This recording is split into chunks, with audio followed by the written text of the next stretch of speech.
Hi everyone, today I wanted to talk about the judge that was involved in the judgment that was handed down on June 15, 2012, that is the cause of my son being kicked out of school.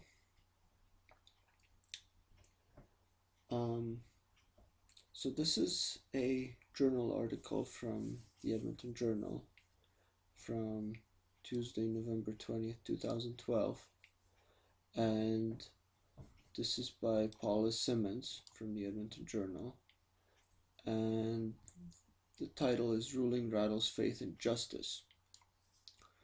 So this is about the cut and paste judge, Judge Lee.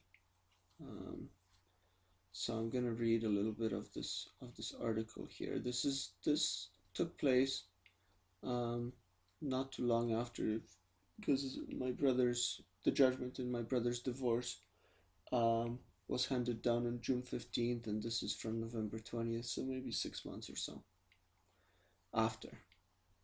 And it says here, in a blistering unanimous ruling, Justices Jack Watson, Francis Slatter, and Patricia Robotham tore a strip of Justice Donald Lee of the Court of Queen's Bench. Lee was ruling on two applications in a complicated and convoluted intellectual property case involving the University of Alberta and Dr. Yung-Lee Chang, a former U of A biomedical researcher now in faculty at the University of Florida. They've been at legal loggerheads for 10 years. According to the Court of Appeal, Lee cut and pasted his legal reasoning into critical findings in the case directly from the written arguments of the lawyers, particularly the lawyers acting for Chang. Every one of the paragraphs in the reasons was extracted, essentially verbatim, from the Chamber's briefs, said the appeals court. There is no independent authorship. Even spelling mistakes in the briefs are faithfully carried forward.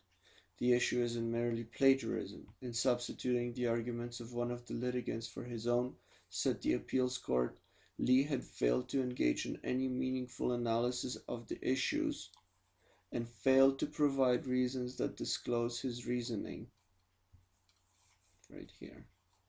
Lee didn't weigh and evaluate the evidence, then draw his own impartial, independent conclusions. He simply parroted back the arguments of one of the litigants without any meaningful discussion or examination of the conflicting evidence in the case.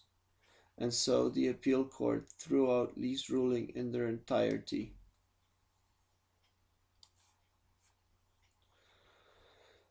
You could find this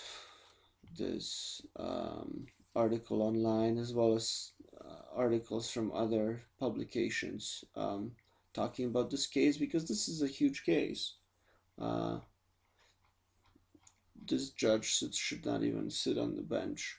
I mean, the judgment in my brother's divorce, as I can see, is just ridiculous and absurd, because it encompasses everybody in my brother's extended family, which is just absurd.